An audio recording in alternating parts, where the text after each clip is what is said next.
వాళ్ళకు పేదరికం ఇట్లుంటుందని ఒక ఎక్స్కర్షన్ లాగా ఉండొచ్చు. ఒకప్పుడు బ్రిటన్ ప్రైమ్ మినిస్టర్ని ఇతర ప్రైమ్ మినిస్టర్లను ఈ రాష్ట్రానికి తెచ్చినప్పుడు మా పాలమూరు పేదరికాన్ని చూపించడానికి వాళ్ళని అక్కడికి తీసుకొచ్చేటోళ్ళు. ప్రదర్శనలో మా పేదరికాన్ని వాళ్ళ ముందర పెట్టేటోళ్ళు. చూడు మేము ఎంత వెనుకబడి ఉన్నామో, మేము ఎట్లా అడుక్కొని తింటున్నామో, ఎట్లా వలసలు పోతున్నామో, మా మీద జాలి పడండి అని. ఆనాటి పాలకుల ఆలోచన అది. ఇతర దేశాలకు వెళ్ళొచ్చినామని చెప్పుకునే వాళ్ళు మేము గుంటూరులో చదువుకున్నాం, మేము పూనాలో చదువుకున్నాం, మేము అమెరికాలో చదువుకున్నామని ఉపన్యాసాలు ఇవ్వడం ద్వారా సమాజానికి ఏం చెప్పదలుచుకున్నారో నాకు తెలియదు.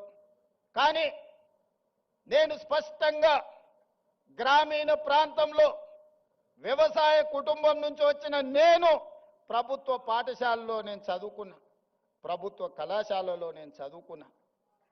నాకు భాష గొప్పగా రాకపోవచ్చు, కానీ ప్రజల యొక్క మనసును తెలుసుకునే విద్య నాకు వచ్చు.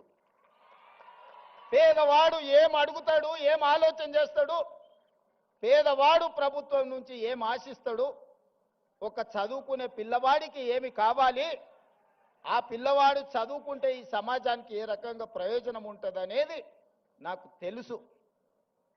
అందుకే ఇవాళ ఎవరు వచ్చినా, ఎవరు ఎన్ని రకాల ప్రాధాన్యతలు ఇచ్చుకున్నా, మొట్టమొదటి ప్రధానమంత్రి పండిత్ జవహర్ లాల్ నెహ్రూ గారు స్వతంత్రం వచ్చిన తర్వాత ప్రధానమంత్రిగా బాధ్యతలు చేపట్టేటప్పుడు మహాత్మా గాంధీ గారిని కలిసిండు.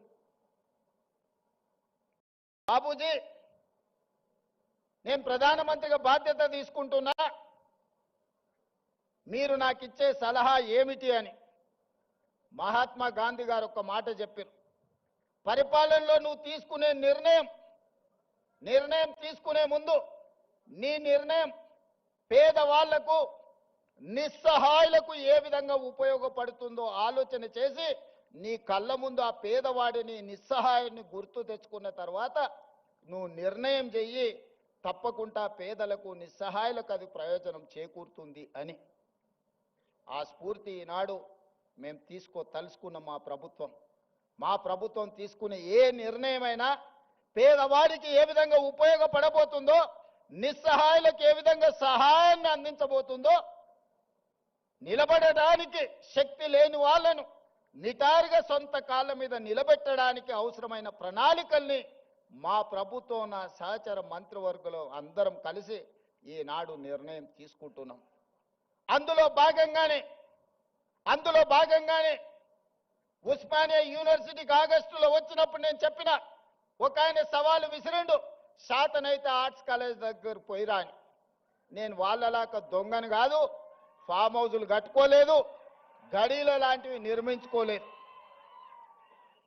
ఉన్నదేదో నాకున్నది, నా కష్టంతో, నా శక్తితోని, సమాజంలో గౌరవంతో ఇంత దూరం వచ్చిన. ప్రజలు ఆశీర్వదించారు, ప్రజల అభిమానంతో గుండెల్లో పెట్టి చూసుకున్నారు. 2006న ఒక జిల్లా పరిషత్ మెంబర్గా రాజకీయాలలో చిన్న పదవిలో నా ప్రయాణం మొదలైంది. నేను జిల్లా పరిషత్ మెంబర్ అయినప్పుడు పెద్దగా ఏం ఆలోచన చేయలే, కానీ ఏదైనా చెయ్యాలని ఒక సంకల్పం పెట్టుకున్నా. ప్రజలు ఆశీర్వదించారు.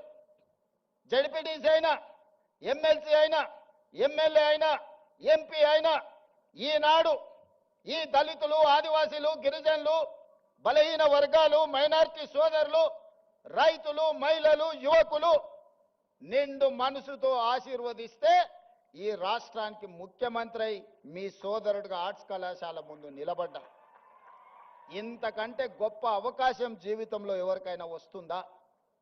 లక్షలాది మంది, కోట్లాది మంది కోరుకుంటారు ఈ పదవి, కానీ అవకాశం ఏ ఒక్కరికో వస్తుంది. మీరందరూ కలిసి ఈ అవకాశం నాకు ఇచ్చిండ్రు. అందుకే చరిత్రలో శాశ్వతంగా నిలబడే కొన్ని మంచి పనులు నేను చేయదలుచుకున్నా. చరిత్ర సజీవ సాక్షిగా నిలబడాలి. చాలా మంది 2 ఏళ్లలో నువ్వేం చేసినవయ్యా, మేం చూడు 10 ఎకరాలలో ముఖ్యమంత్రి బంగళా కట్టుకున్నాం, 25 ఎకరాలలో పాలించనికే సచివాలయం కట్టుకున్నాం. తెలంగాణ ప్రజలే కాదు, ఆలు మొగళ్ళ మధ్యలో కూడా నిఘా పెట్టడానికి కమాండ్ కంట్రోల్ రూమ్ కట్టుకున్నాం.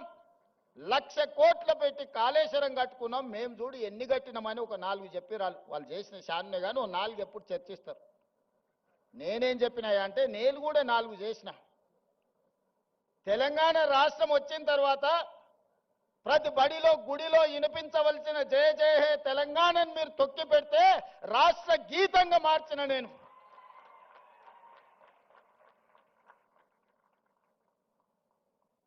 ఆనాడు తెలుగు తల్లి ఎవడికి రా తల్లి, నాకు అన్నం పెట్టిందా, నా కడుపు నింపిందా, ఎవరికి కావాలిరా తెలుగు తల్లి అని ప్రగల్భాలు పలికిన గొప్ప మాటలు మాట్లాడిన వాళ్ళు 10 ఏళ్లలో ఈ సమాజానికి తెలంగాణ తల్లి ఎట్లుంటుందో బహుజనుల తెలంగాణ తల్లిని వాళ్ళు ఆవిష్కరించలేకపోయినారు. అందుకే దొరల గడీలలో పెరిగిన తెలంగాణ తల్లి కాదు, బహుజనులలో బస్తీలలో నుంచి వచ్చిన తెలంగాణ తల్లి నిండు మనసుతో దర్పం ఉట్టిపడేలా ఈ జాతికి తెలంగాణ తల్లిని అంకితం చేసి ప్రతి సంవత్సరం డిసెంబర్ 9 నాడు తెలంగాణ తల్లి అవతరణ ఉత్సవాలను జరుపుకునే సమస్యని మనం పరిష్కరించుకున్నాం. ఈనాడు మన కళ్ళ ముందు నిలువెత్తు తెలంగాణ తల్లి, బహుజనుల తెలంగాణ తల్లి ఈనాడు తెలంగాణ రాష్ట్రంలో మనం ఆవిష్కరించుకున్నాం. ఇదే కాదు, 30-40 ఏళ్ల నుంచి వర్గీకరణ మీద రగులుతూనే ఉంది. నివురుగప్పిన నిప్పుల వర్గీకరణ సమస్య మన యూనివర్సిటీలలో, మన కళాశాలల్లో, మన గుండెల్లో, మన మనసుల్లో ఎప్పటికప్పుడు ఆ సమస్య రగులుతూనే ఉంది. ఆ సమస్య మా దళిత బిడ్డల మధ్యలో ఒక విభజన రేఖను గీసింది. దేశంలో ఏ రాష్ట్రం కూడా ఈ సమస్యను పరిష్కరించడానికి ఆలోచన చేయలే. 2 వర్గాలుగా విడిపోయిన మా దళిత బిడ్డల్ని ఒక్క దగ్గర కూర్చోబెట్టాలంటే ఈ సమస్యకు శాశ్వత పరిష్కారం ఉండాలి అని మాదిగ ఉపకులాల వర్గీకరణ సమస్యను పరిష్కరించి ఈనాడు శాశ్వతంగా సమస్యకు ఒక పరిష్కారాన్ని చూపించి మా దళిత సోదరులందరూ ఒక్క దగ్గర కూర్చునే విధంగా ఎవరు ఎంతున్నారో వాళ్ళకంత ఇవ్వాలి అన్న ఆలోచన చేసి మొట్టమొదటి రాష్ట్రం తెలంగాణ రాష్ట్రం ఇవాళ వర్గీకరణ సమస్యను పరిష్కరించింది. ఇది సామాజిక సమస్యను మా ప్రభుత్వం పరిష్కరించింది. ఆనాడు తెల్ల దొరలు ఉన్నప్పుడు జనగణనలో కులగణన జరిగింది. 100 సంవత్సరాలు పూర్తి చేసుకున్న ఈ దేశంలో బలహీన వర్గాల లెక్క తేల్చినోడే లేడు. చెయ్యాలన్న ఆలోచన చేసినా అది ముందుకు సాగలేదు. 100 ఏళ్ల సమస్యను మేము ఆలోచన చేసి socio economic, education, employment, political and caste survey పకడ్బందీగా చేసి 4 కోట్ల తెలంగాణ ప్రజలలో ఎవరు ఎంతమంది ఉన్నారో పక్కాగా లెక్క కట్టి 100 ఏళ్ల సమస్యకు జనగణనలో కులగణన సమస్యను పరిష్కరించినాం. మనం చేయడం వల్ల కేంద్ర ప్రభుత్వం మీద ఇవాళ ఒత్తిడి వచ్చి 2026 సంవత్సరంలో జనగణనలో కులగణనను చేర్చాల్సిన పరిస్థితి ఈ దేశ ప్రధానమంత్రికి కల్పించి ఒక సామాజిక సమస్యకు శాశ్వత పరిష్కారాన్ని చూపించినాం. అంబేద్కర్ గారు చెప్పిండ్రు, రంగుల మేడలు, అద్దాల మేడలు, రంగుల గోడలంటే అభివృద్ధి కాదు, నిజమైన సంక్షేమం చివరి పేదవాడికి చేరినప్పుడే అభివృద్ధి జరిగినట్టని. ఆ స్ఫూర్తిని తీసుకునే ఈనాడు మా పరిపాలన కొనసాగిస్తున్నాం. సమాజంలో ఉన్న రుగ్మత